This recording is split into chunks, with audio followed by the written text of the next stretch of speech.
But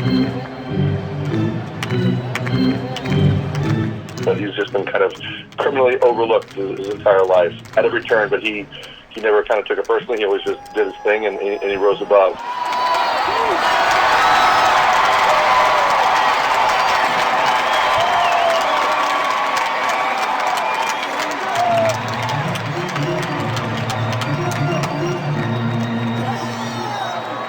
Welcome to episode 198 of Alberta Dugout Stories, the podcast. I'm Joe McFarland.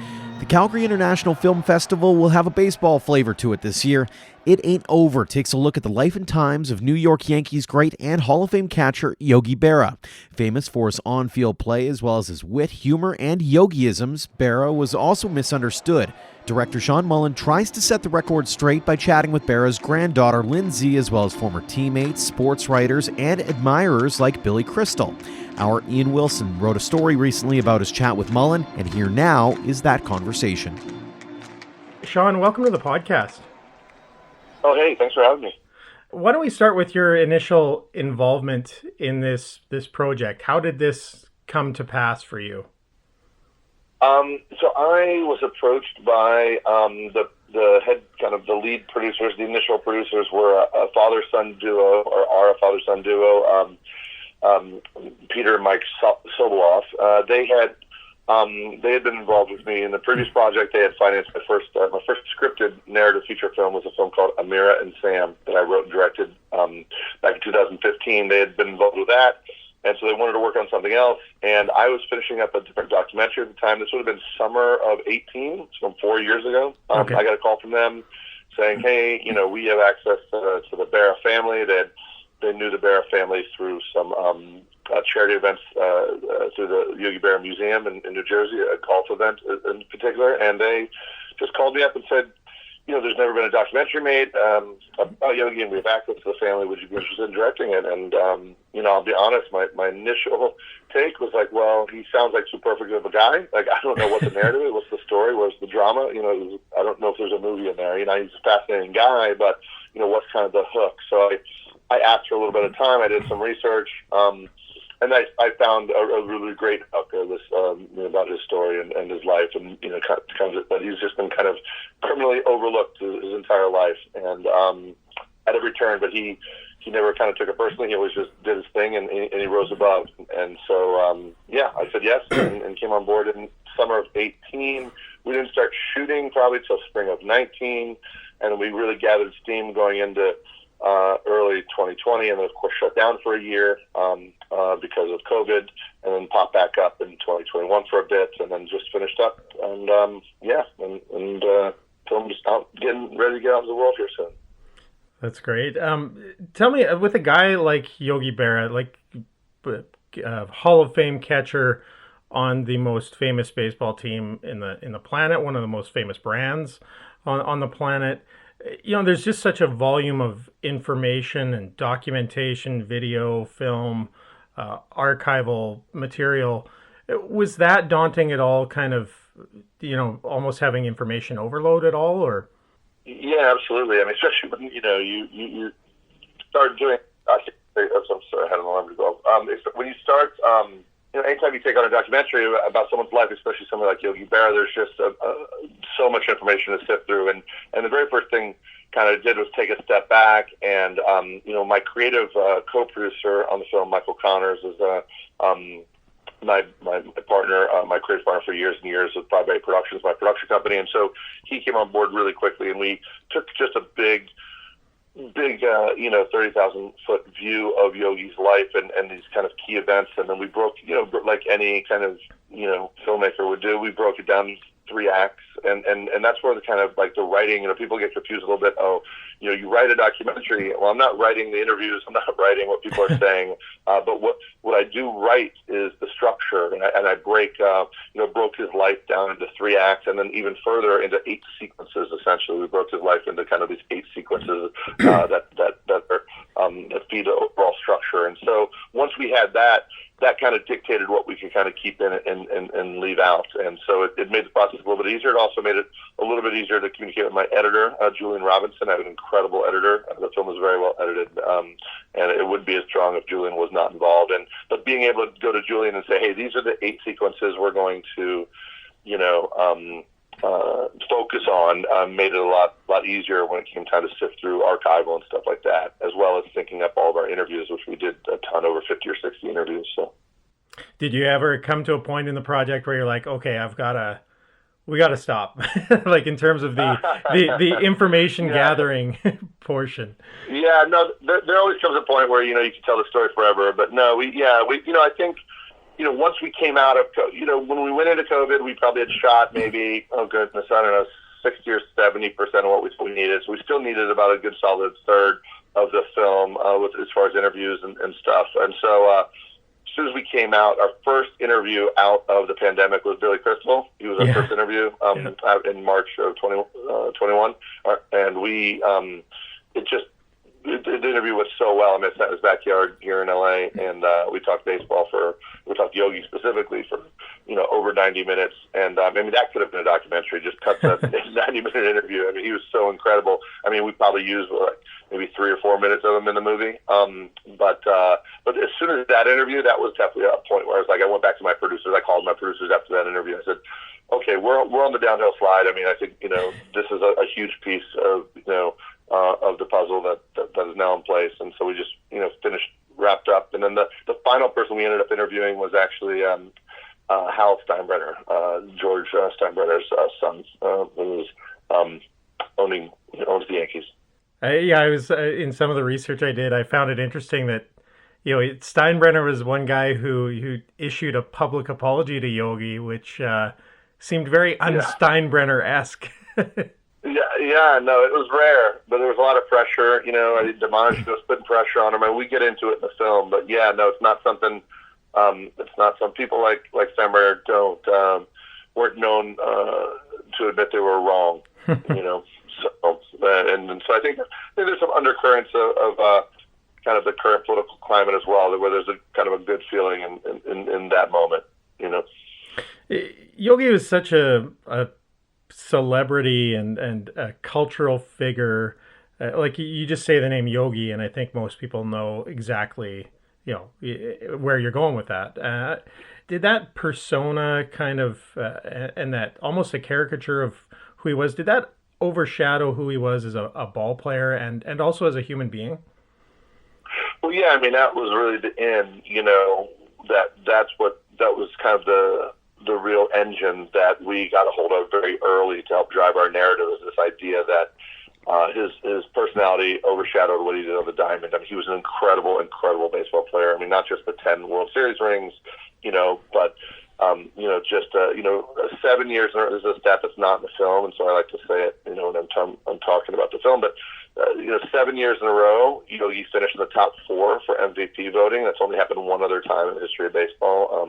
Mike Trout did it recently, but just to be able to be in the top 4, and he won 3 MVPs as well. And and he caught both ends of a doubleheader 117 times. I mean, he caught obviously the perfect game with Larson. He called all 93 pitches in that incredible performance of Larson. So, it's just the list goes on and on. I mean, he was an incredible player, but his off the field persona, quickly overshadowed that. And I think, we get into it in the film, but, people are really quick to, misinterpret people who are funny as being not good. It's hard to be both funny and good. The Oscars aren't given to comedies, right? It's got to be drama. It's got to be serious. You can't be both funny and good. And there's something really fascinating in there for me as well. And this is where it tapped into my background. And I was a stand-up comedian, but also I had gone to West Point. I was a captain in the Army, and I was a first responder at Ground Zero, but I was doing stand-up comedy at night. And I've always had a very dual kind of, I've been hard to put into a box, and I think Yogi is very difficult to put into a box and to categorize. And I think that's something that the film, I think we did. I'm proud of pulling that out. Were you aware of his military background entering the project, and also, I mean, you would have been aware of his comedic quips and sayings, the Yogiisms. that would have appealed to the comedy side. But were you aware of his military service, and was that something that attracted you to the project as well? Yeah, absolutely. No, the fact that the fact that Yogi, had a signed contract in hand to play professional baseball with the Yankees, and said, you know what, I'm actually going to take a break here. I'm going to serve my country and go off and fight war, not just any war, but World War II, and not only anywhere, but on the front lines, and not only on the front lines, but on D-Day in Normandy. I mean, it's just his life is so full of these moments that almost feel unbelievable. But yes, I did know a little bit about his service prior. It was something that drew me to it, but I didn't know the depths of kind of what he did and what he was involved with until we got deeper into the project. He seems like such a happy-go-lucky, positive guy throughout his entire life, but he did face adversity, definitely in the pursuit of baseball and playing baseball from his own family. How did you view how he handled adversity? I think it's pretty straightforward. He had a really strong moral center, a very strong moral code he lived by. He was happy-go-lucky a lot, and yes, he was easy to get along with, go along. But if you crossed him, or if you did something wrong, or if you didn't do the right thing, he didn't have any patience for it. He didn't have any time for it. So he was just a guy who constantly made the right decisions and was always on kind of the right side of history, so to speak. And whether that was desegregating baseball, or whether it was standing up for his value with Steinbrenner, or whether it was really being there for his kids, especially Dale, who went through some very, very difficult times. So he had a very strong moral center, and I think that really comes across in the film as well. So, yeah. The Berra family was obviously very involved in this project, in this film. Lindsay Berra in particular. That creates a kind of a level of accountability in terms of the storytelling. What was that dynamic like? Yeah, it was really pretty fascinating, I'll be honest with you, because when we started the project, I was first introduced to the three sons, Larry, Tim, and Dale. I spoke with each of them, and they said, they gave us kind of the blessing to tell the story. And then they said, we had to meet Lindsay, and Lindsay is the oldest grandchild of Yogi, and her father's Larry, the oldest son. And so started talking with Lindsay, and she was really great. We interviewed her. She gave us a tour of the museum, and she was just going to be another talking head in the film. That was the initial plan. She was never intended to narrate or anything like that. But the more we spoke with her, or the more we got to know her, I'd say about a third of the way through the project, I just went to my producers and said, hey, we've been talking about, getting a narrator for this film. And we were looking at something like Billy Crystal or somebody with a, kind of a big kind of Hollywood name to narrate the film. But I just went to my producers and said, I think Lindsay is our way in, because she kept telling that story over and over again about how she was watching the All-Star game in 2015, and they're now, they were talking about the best living players, and he wasn't included in this list. And why wouldn't he be included if he was clearly one of the, best living players? So, the decision to bring her on board kind of in a more formal position as a narrator and kind of executive producer, didn't come until maybe a third of the way through the process. And the reason she came on as an executive producer, she had really incredible access to a lot of our subjects for interviews. So, she could call Vin Scully and say, hey, Vin, we're making a movie about Grandpa. Do you want to talk? And not a lot of people can make that phone call. So, she's really wonderful. She's just a wonderful, incredible person. And I think her, love, and her care and, everything that she stands for kind of comes out in the film, but, not in a way that's hopefully too, we didn't want to make a hagiography, right? We didn't make something that's a total puff piece, that's a total just, too much one-sided. We realized that having someone like that narrate the film was going to be inherently subjective, so we did our best to kind of, keep as much of an objective, overall look at Yogi's life as possible. There seems to be a competitiveness that comes through with Lindsay in terms of Yogi's legacy, and it seems very important to her that he not be left out of these discussions about the greatest catchers of all time and things like that. Yeah, absolutely. I mean, there's definitely part of that. She's a very competitive person, and she obviously, and I think for good reason. I think if you just look at the numbers, I mean, it's hard to say that Yogi's not one of the kind of the all-time greats, and he does get left off of certain things and forgotten. Even just very recently, there was an article that came out that didn't mention him in this talk of these kind of great catchers, and so I think she's definitely competitive about it and passionate about it, but passion's a good thing, and hopefully after people see the film, they'll understand where that passion comes from. Was there anything that surprised you about Yogi in the interviews you did or the research that you did? Yeah, unfortunately, I wasn't able to interview Yogi because he passed away in 2015. So I actually never met Yogi Berra. So to make a documentary about him, about somebody you never met is obviously, a little, tricky. But as far as things that popped up that was surprising, I think, the one thing that we uncover in the film is these love letters that he used to write to Carm, his wife. So he had a wonderful, wonderful marriage to a wonderful, wonderful woman for a majority of his life. And her name was Carmen. She went by Carm. And he wrote these love letters to her when they first started dating, back in the 40s when he was playing. And it's really super, super sweet. So Lindsay reads, we kind of bookend their kind of romance with Lindsay reading one initially, and then we have Carm reading one a little later, and it's really sweet. So that was something I think a lot of people don't know about, and I didn't really know about. And I think it really helps give our film a real solid emotional core, this love story between him and his wife. It was a really beautiful thing.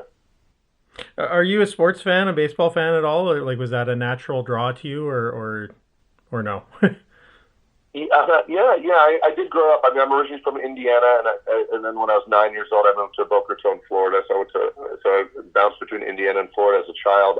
Playing sports the whole time. I'm 6'4", well over 200 pounds, so I'm a big guy. I played a lot of football and basketball growing up. I played rugby in college. I played rugby at West Point. I played all 4 years there, so I became a rugby player and played in Europe a little bit when I was in the Army. So sports have always been kind of a big passion of mine, but I'm not. This is my first kind of film,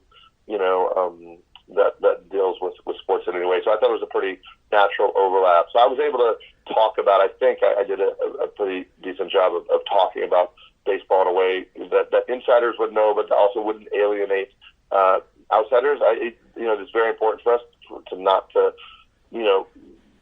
be selling this film in our minds as a baseball movie. I don't think it's a baseball movie. I don't think it's a sports movie. I think it's really just a story about a life well lived. Mm-hmm. It's about a granddaughter kind of standing up for her grandpa, which is kind of I feel like a universal story. So you don't need to know much. Baseball is pretty much over by the fact. That's something that's surprising. There's, by the time we're 30 minutes into this, we're not seeing too much baseball anymore. It's more about Yogi and his legacy and his impact and, his managing and his, the trials and tribulations he was put through, for being such a character. He's obviously, as I mentioned earlier, associated with the Yogiisms. Like, I can't go a whole interview without asking you about them. I think that's something that really would have played well in, the social media soundbite era that we're in, the TikTok stuff and all of that. Do you have any favorite Yogiisms or? Well, yeah, I definitely have a few favorites.